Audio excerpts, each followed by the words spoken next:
You ask Tiger to solve. This deals with linear equations with one unknown. The final result is x equals -8/3. Let's solve it step by step.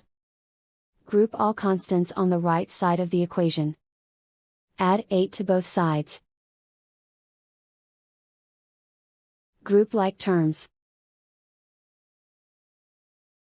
Simplify the arithmetic.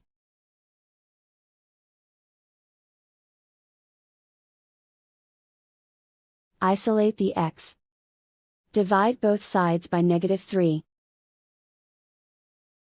Cancel out the negatives. Simplify the fraction. Move the negative sign from the denominator to the numerator.